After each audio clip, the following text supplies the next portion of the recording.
Magandang araw sa inyo mga kaibigan. Itong ating almusalita sa araw na ito. Ang ebanghelyo natin ay John 21:15-19. Sabi ng ebanghelyo, second time Jesus said to him, Simon, son of John, do you love me? Peter answered, Yes, Lord, you know that I love you. Jesus said to him, Look after my sheep.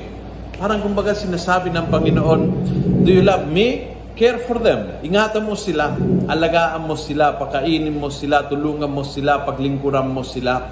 Ang pagmamahal sa akin ay totoo kapag ito ay umaapaw sa tao.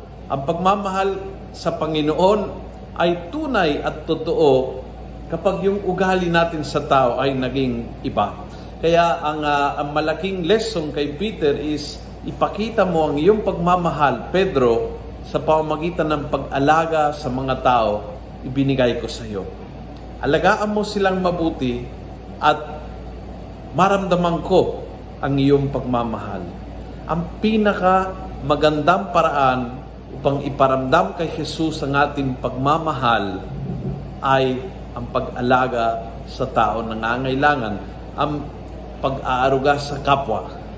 Kahit hindi kailangan, kahit hindi sila mahirap, kahit hindi sila yung pag-aaruga, yung pagkalinga sa mga tao sa ating kapaligiran. And by kapaligiran means kahit sino ay nasa ating paligid. Kaibigan o kaaway, kakilala o hindi kakilala, yung pagtrato sa mahirap, sa mayaman, sa bata, sa matanda, sa lahat. Kung paano tayo nakikitungo sa kapwa, yan ang dakilang palatandaan ng pagmamahal natin kay Jesus. Kung kaya, ngayong araw na ito, subukan natin na mahalin natin ng lubusan si Jesus sa pamamagitan ng ating ugali sa kapwa. Kung nagustuhan mo ang video ito, pass it on. Punuin natin ng good news ang social media. Gawin natin viral araw-araw ang salita ng Diyos. God bless.